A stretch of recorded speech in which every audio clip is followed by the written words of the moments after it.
WWE crown jewel in the rear view mirror, we look forward to the next premium live event, that being the Survivor Series.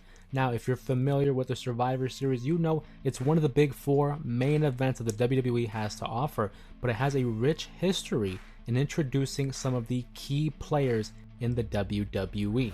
What's going on, everybody? My name is Jose Ramos Jr. and welcome to this week's 5 Count, where I talk about 5 of my favorite Survivor Series debuts.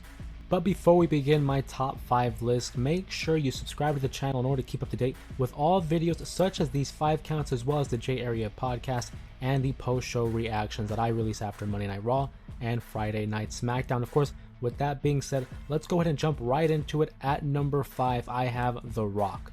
Now, The Rock, who had debuted at the 1996 edition of the Survivor Series, initially didn't make a huge big bang. You know, he was relatively unknown. The only thing that we knew was that he was the son of Rocky Johnson and the grandson of the High Chief Peter Maivia. But being that it was an electrifying, no pun intended, debut for the Great One, he was able to be the sole survivor on his Survivor Series team, and it was a great way to start a new career path for him. Obviously, we know that he had a failed attempt at football in the University of Miami, as well as Canadian football. And his transition to the WWE, although wasn't the grandest appearance for him, it was a great launching point that gave him the level of momentum needed to kickstart this WWE career. But then we move on to number 4. In my number 4 spot, I have The Undertaker, who debuted at the 1990 event. Again, another instant where we didn't know too much about the individual. That's why I have these two towards the bottom of my list, because I'm not going to factor in as to what they did with their career. I'm looking at it from that first night and immediate impact. The Undertaker's debut, the reason I have that over The Rock is because of the immediate impact he had. The audience had a hushed tone. Children were frightened, terrified at the sight of this 7-foot monster that appeared to be that of a walking zombie. The Undertaker would of course have a couple eliminations on the night, but because of his own elimination due to countout, I did kind of slide him down here to the number 4 spot, and I think once you see these top 3 selections, you'll understand why. We're keeping the train moving here. At number 3, I have the Elimination Chamber. Now, this might be a little bit cheating because it's not necessarily a debut of an individual, but it is the debut of one of WWE's marquee matches.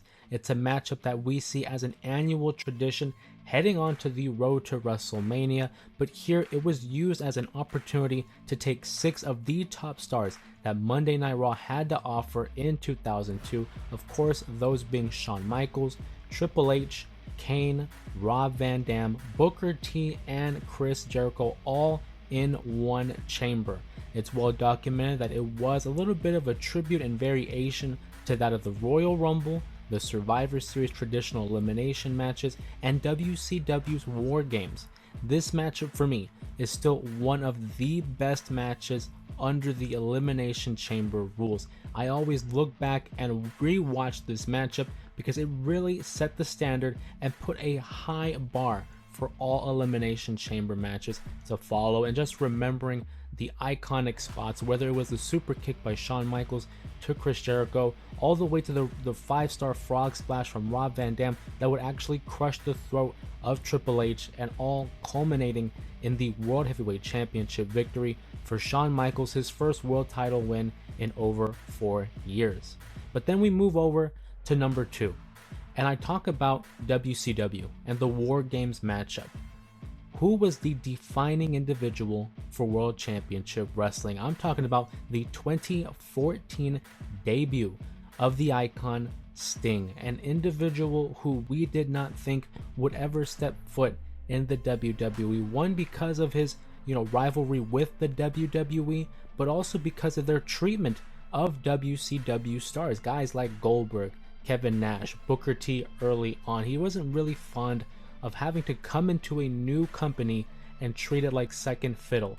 Now, ultimately, we moved forward to WrestleMania 31, and we saw what would happen there as he would suffer a defeat to Triple H. But for the purpose of this video, the night he debuted was one one of the biggest shocking moments in Survivor Series and WWE history, as well as elevating a star in Dolph Ziggler. Now, unfortunately, they did not really capitalize on that momentum of Dolph Ziggler, but in that moment, it was a perfect way to utilize a legendary icon like Sting and propel this authority story, moving forward. Sting, I do think, had not the best run in the WWE. They weren't able to fully capitalize on his greatness, but unfortunately, I think the highest mark of his WWE run is his debut here in 2014.